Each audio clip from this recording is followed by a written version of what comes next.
Cuando Julio Medina Vizcaíno se nombró el patriarca segundo y creó su organización, trajo con ello muchísimas consecuencias negativas. Siendo la más grave, el gran enjambre de patriarcas sucesores y de grupos que ha surgido de su iglesia. Todo un inmenso linaje de discípulos, que incluso se disputan entre ellos el puesto de patriarca tercero. Ciertamente se ve la calidad de la obra del maestro, conociendo a sus discípulos. Y algo que Julio Medina no pudo evitar, fue que los patriarcas terceros, mostraron mucho de él y de su formación. Aquí les presentamos un listado de los sucesores más conocidos de don Julio Medina.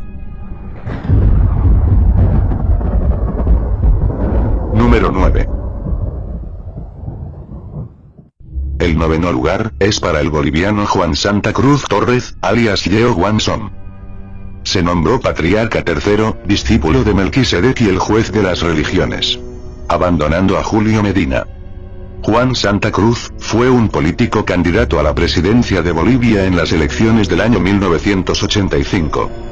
Yeo Guams, aseguró a sus seguidores, que la divinidad estaba de su parte y que sería el presidente de Bolivia, que daría la gran sorpresa, pero en las elecciones quedó en el penúltimo lugar, obteniendo menos del 1% de los votos. Aunque aseguró que triunfaría, su candidatura presidencial, fue un rotundo fracaso del cual no le gusta hablar. Cuando este sucesor aparece en internet por el año 1999, en su antigua página web, quería que le pagaran por leer sus libros virtuales. Y hasta hoy, pide dinero para construir sus centros.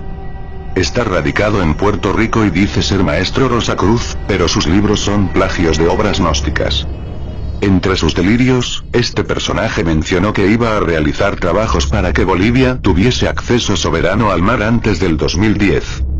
También se denomina médico naturista capaz de curar todos los males y enfermedades. Sus fraudulentos tratamientos son bastante caros. Un ex seguidor de Yeo Guams dijo que él es un auténtico manipulador, y algo que no le gusta es que lo contradigan o que mencionen sus errores. Por supuesto, que pagarle cuotas es obligatorio. En su blog y en redes sociales, ya hay denuncias de abusos.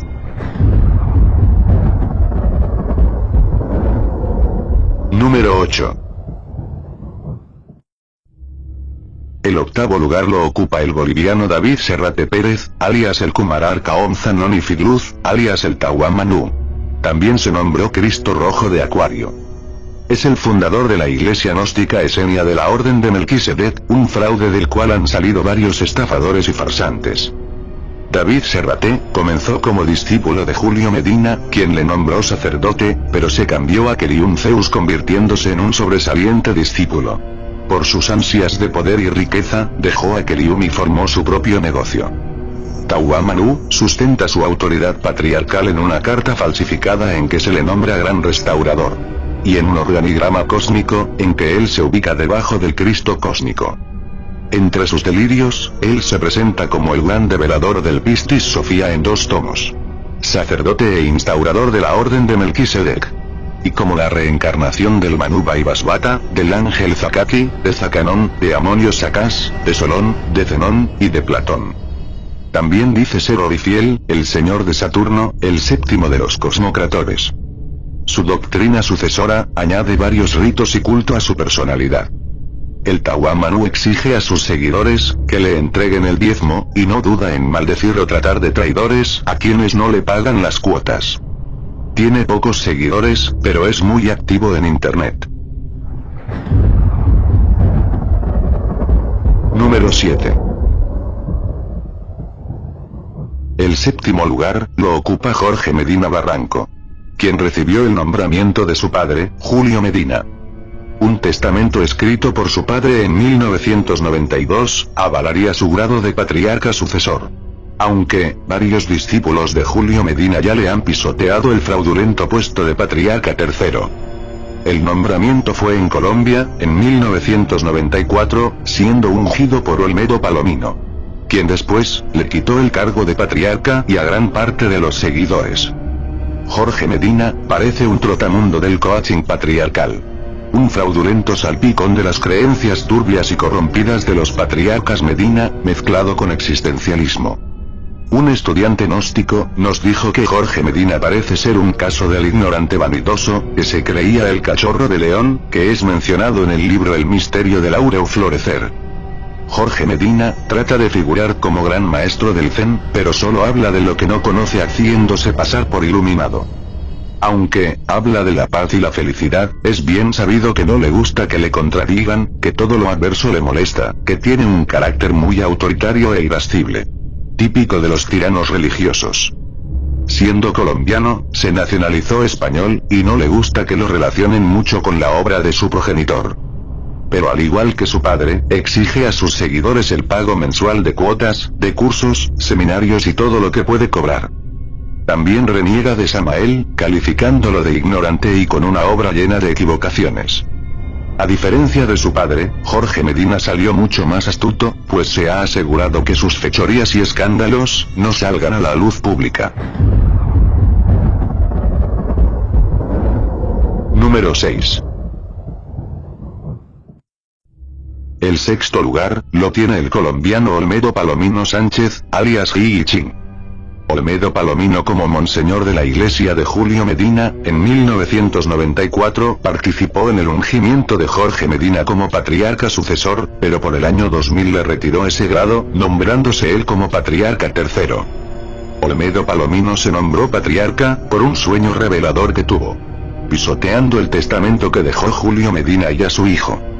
Hi-Chin dice que el nombramiento de Jorge Medina se debió a que no había alguien preparado, y a deseos familiares. Olmedo Palomino es acusado de ser falsificador de documentos públicos, y estafador que se hace pasar por experto en psicología educativa y relaciones públicas, catedrático titulado en universidades, y otros delirios más. Fue buscado en Ecuador por estafador y falsificador. Quienes lo conocieron, lo describen como un hábil timador, sin ningún título universitario, y que no duda en timar a quien pueda.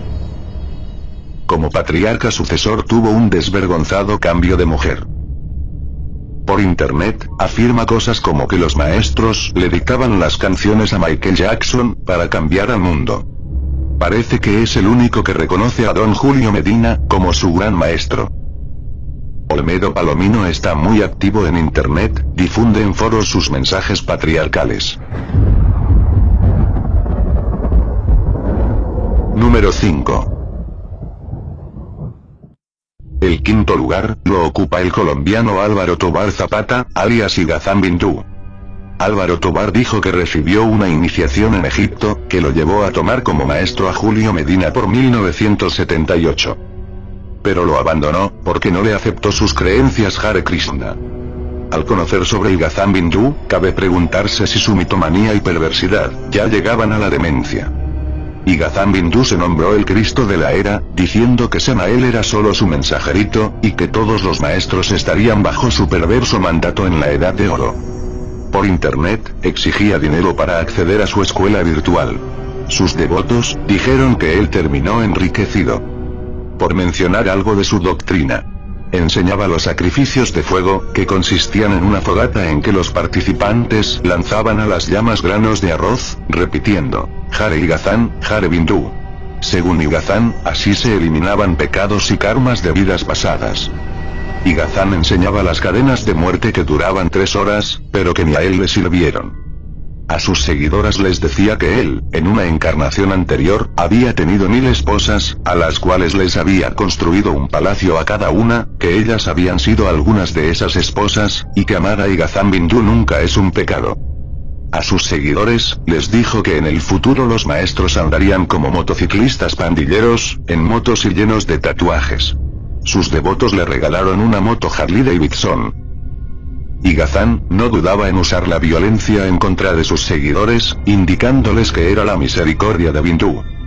Dicen que Igazán quería que sus devotos le lavaran los pies con yogur, y que se bebieran ese yogur, pues creía que eso los purificaría y llegarían al éxtasis rápidamente. Álvaro Tobar, a diferencia de los otros sucesores, fue expulsado por sus propios seguidores, que se cansaron de sus perversidades. Él y su escuela hinduista desaparecieron hace años. Número 4. El cuarto lugar lo ocupa quien para algunos fue el traidor más grande de Julio Medina. Nos referimos al colombiano Efraín Villegas Quintero, alias De Soto. Efraín Villegas fue el primero que intentó ocupar el puesto de patriarca tercero, mientras Julio Medina vivía. Esa rebelión llevó a varios otros a imitarlo, pisoteando la autoridad del patriarca segundo cuando vivía. En el Congreso de Bogotá realizado en 1981, Efraín Villegas y Julio Medina se pelearon a golpes por el cargo patriarcal. Don Julio quedó casi aturdido. Julio Medina suspendió de su iglesia a Efraín Villegas, por lo que formó su propio grupo llamado Fiadasek. Villegas, sin pelos en la lengua, decía que la doctrina de Samael no servía, y que él tenía las nuevas técnicas como la renunciación. Según De Soto, si alguien descubría un ego y decía, renuncio a este defecto, el ego se iba de la persona. De Soto decía que el ego no se puede eliminar o destruir, que solo se podía sacar de uno renunciando a él. Efraín Villegas tuvo prohibido el ingreso a México, pues en su equipaje se encontró droga. Parece que le falló la renunciación. También fue buscado por estafador en varios países. En Centroamérica, obtuvo donaciones de dinero para la salud de Samael, que terminó robándolas. También falsificaba la firma de Samael para pedir dinero que robaba. Efraín Villegas fue militar jubilado, pero usaba los falsos títulos de doctor, filósofo y antropólogo. De Soto estableció su negocio patriarcal, en República Dominicana, en el boliche Hércules Santuarium, de donde salieron varios farsantes. Por un tiempo, fue seguidor del pederasta Sadia Saibaba. De Soto en sus libros, muestra desprecio y rencor hacia Julio Medina, Arnold Agarro y Samael. Siendo que gracias a ellos, formó su negocio. De Soto dijo que la gnosis lo dejó lleno de dudas, por lo que se retiró de ella. Efraín Villegas fallece en República Dominicana, el 26 de octubre de 2005. Dicen que estaba muy enfermo, decrépito y que necesitaba usar pañales. Número 3. El tercer lugar lo ocupa el colombiano Teófilo Bustos, alias Laxmi. Teófilo Bustos fue un discípulo muy cercano de Julio Medina, al grado que dirigió la construcción del monasterio Lumen de Lumine. Como Julio Medina no quiso nombrarlo maestro, en 1986 se cambió a De Soto, quien lo nombró maestro Laxmi, en República Dominicana en el Hércules Santuarium. Luego se apartó de Soto, formando sus propios grupos. A diferencia de los otros sucesores, su organización está presente en varios países. Teófilo Bustos presentó documentación falsificada, alguna muy burdamente, para sustentar su puesto de patriarca sucesor y de restaurador del gnosticismo. Su enseñanza incluye nuevos rituales y las 33 joyas del dragón amarillo. Uno de los pilares es la construcción de templos, en donde se calificaban las iniciaciones de misterios mayores. Teófilo Bustos dijo que era la reencarnación de Laxmi, de Moisés, de Judas Iscariote, del maestro gurú de la India, de Inslu de Egipto, de Antonio José de Sucre, de Sócrates y de Fray Bartolomé de las Casas. También dijo que el Himalaya de los Andes está en Venezuela, donde él había reencarnado hace miles de años adquiriendo poderes ancestrales de curación. Dijo que podía curar cualquier enfermedad o a un enfermo sin verlo. Pero no pudo curar a varios seguidores cercanos que enfermaron, es más, ni siquiera pudo curarse a sí mismo, pues terminó en silla de ruedas y muy enfermo. Teófilo manipulaba a sus seguidores diciéndoles que el ser no los ayudaría, si ellos no sustentaban la organización material y económicamente. Mientras más daban o pagaban, más podría hacer el real ser. Teófilo llamó a sus discípulos, los ungidos. Pero, Laxmi es un nombre femenino en sánscrito, es uno de los nombres de la Madre Divina en el hinduismo. Entonces, ¿podía un maestro verdadero tener el nombre de la Madre Divina? Sus seguidores dijeron que la diosa Laxmi tenía el cuerpo masculino de Teófilo Bustos. Él estuvo casado 3 veces, y varios de sus discípulos destacan por sus escándalos sexuales. Por el año 2004, en varios foros circuló la noticia, que un grupo de orientales hinduistas fueron a ver a don Teófilo para que les explicara cómo él era Laxmi. Y que él les habría reconocido que no era Laxmi, pero que no lo decía, para que la obra no se le viniera abajo. Teófilo Bustos, fallece el 23 de julio de 2005, tras una dura enfermedad. Número 2.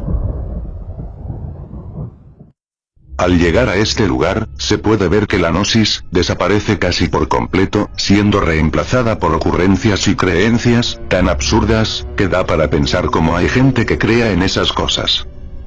El segundo lugar lo ocupa el venezolano Rafael Hernández Bracho, alias el segundo advenimiento de Samael. Tras alejarse de Julio Medina, Rafael Hernández Bracho, en 1992 decide formar su organización que hoy se conoce como Iglesia Gnóstica del Tercer Milenio. En esos años, él se junta con varios personajes de Colombia, Venezuela y Chile, que habían sido expulsados del Instituto Gnóstico, debido a sus perversiones y fechorías. Curiosamente, no se junta con los que conocieron en vida a Samael.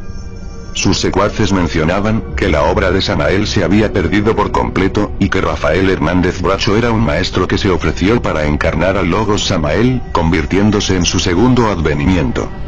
Ellos decían que Rafael quedó tan idéntico a Samael, que cuando llegó a dormir a su casa, su esposa lo echó diciéndole: "Yo no te conozco, no te pareces a Rafael, pero eres igual a Samael". Pero, al ver las fotos del gordo Rafael Hernández Bracho, ese engaño se desmorona por completo. También decían que él conocía la enseñanza y los libros de Samael como ningún otro, pero lo cierto es que nunca lo han visto hablar de la doctrina samaeliana. Rafael Hernández Bracho decía a sus seguidores que podrían tener un átomo crístico al año si hacían sus nuevos rituales. Él decía que la gnosis pasaba a la etapa mágica con sus ritos. Rafael Hernández Bracho cambió las vestiduras de segunda cámara y añadió varios cargos eclesiásticos. También nuevos ritos, como la misa elohimca, que es realizada por sacerdotisas. Hasta sanaciones cuánticas espiritistas formaron parte del segundo advenimiento. Un ex seguidor mencionó que Rafael Hernández Bracho aprecia mucho a ricos y adinerados, que reciben sus atenciones especiales. Que él busca fanatizar a los integrantes para explotarlos. Que él, hoy es multimillonario. La corrupción, el engaño e hipocresía son el pan de cada día de esa iglesia. Diezmo y ofrenda son obligatorios. El que no paga lo echan. Solo dando bastante dinero, se reciben grados eclesiásticos. Un integrante del Instituto Gnóstico, que los conoció, dijo que obligaban a cambiar de pareja. Que en sus misas, rompen las cadenas. Que obligan a los integrantes a hacer ritos demoníacos llamados las bajadas, en el que bajarían mentalmente a los infiernos a pactar con demonios y Leviatán la eliminación del ego. También que la magia negra es habitual. Por mencionar, el caso de un sacerdote chileno que en un rito le quemó la vagina a una alumna, siendo apresado, pero que al salir de la cárcel, siguió al mando de su santuario, con una nueva mujer o vaso hermético. Tienen por norma que adulterios y delitos de sus autoridades deben ocultarse y ni siquiera se pueden comentar. Quien lo hace es expulsado. El miembro que pone en duda algún cobro económico o una decisión de una autoridad es expulsado. Este grupo es muy sectario, obligan a sus seguidores a no revelar nada por internet, ni siquiera la imagen de Rafael Hernández Bracho. La Iglesia Gnóstica del Tercer Milenio tiene varias sedes en Venezuela y Chile, en Perú, Bolivia, Ecuador y Uruguay tienen una o dos sedes respectivamente. Entre sus planes, está expandir su fraude en toda América y Europa. Número 1. Este lugar lo ocupa un personaje que fue muy cercano a Julio Medina, hasta que le pidió que lo nombrara Maestro Zeus, y lo dejara a cargo de parte de su iglesia. Como Julio Medina ni siquiera quiso darle ese nombramiento, lo abandonó formando sus propias instituciones. El primer lugar lo ocupa Luis Morales Sierra, alias Helium Zeus, un espantoso personaje que es el ejemplo de lo horroroso a que llegó la corrompida formación de la iglesia de Julio Medina.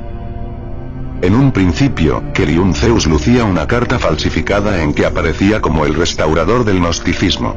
Tiempo después, para amparar su autoridad solo usaría su propia doctrina y el culto a su personalidad.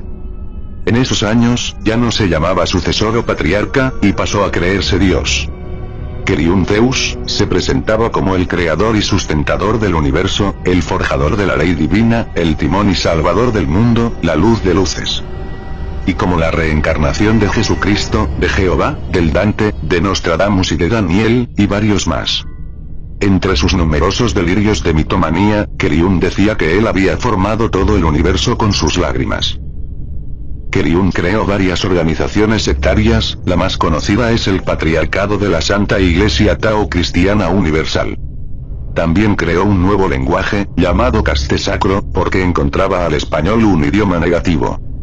Keriun Zeus se destaca por sobre todos los otros sucesores, por su extrema perversidad. Fue acusado de abusador de niñas y mujeres, estafador, embaucador, explotador, torturador, esclavista, secuestrador y homicida.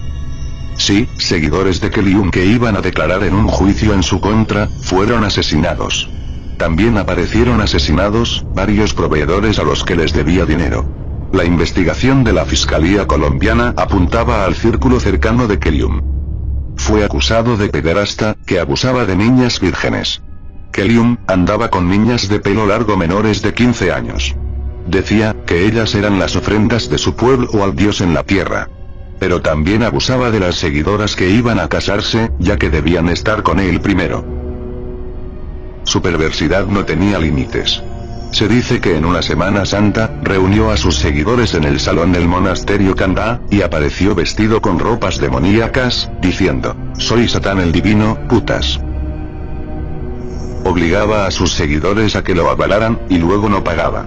Sus misioneros debían comprarle los productos de su negocio, si no podían pagar debían quedarse a trabajar en uno de sus templos, hasta pagar deuda e intereses, de allí no podían salir. Por esto, fue denunciado por secuestro. Los seguidores debían entregarle el 33% de lo que ganaban, y además comprarle perdones, protecciones y bendiciones. Su negocio le dejó ganancias por miles de millones. No guardaba el dinero en bancos, sino en tambores metálicos escondidos en sus templos. Tuvo muchos bienes como propiedades, fincas, vehículos, joyas y ganado, en varias partes de Colombia y Ecuador. Llegó a tener más de 13.000 hectáreas en propiedades. Uno de sus negocios fue la miel extraterrestre.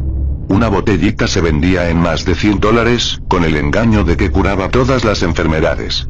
Esa miel, y sus fraudulentos remedios y productos, eran preparados por sus seguidores, que recibían a cambio solo la comida y un lugar para vivir. Los humillantes castigos que imponía, eran verdaderas torturas. Por ejemplo, a las mujeres que usaban zapatos de tacones, las hacía caminar descalzas por sus templos por días, recitando adoraciones a Keriun. Incluso los niños, recibían castigos similares.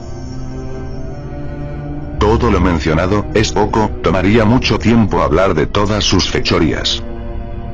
Los últimos días de vida, Keriun Zeus, su familia y seguidores cercanos, los pasaron huyendo de la justicia colombiana y de grupos armados.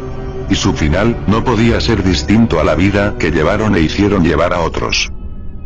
Por el año 2006, Keriun Zeus y su familia, estaban prófugos de la justicia, habían huido a Venezuela, pero volvieron a uno de sus templos llamado el Sacro Aquarius, en donde les esperaba su horrible fin.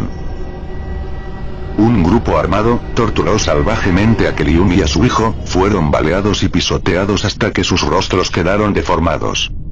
Su violenta y despiadada muerte, fue la culminación de la maligna vida que eligió vivir. El primer lugar de este listado, Luis Morales Sierra, alias Keriun Zeus.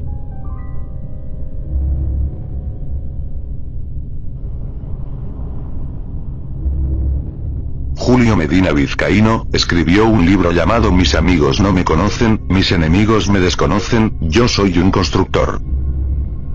El título, muestra la arrogancia de don Julio Medina, que se las daba de grandioso e invencible.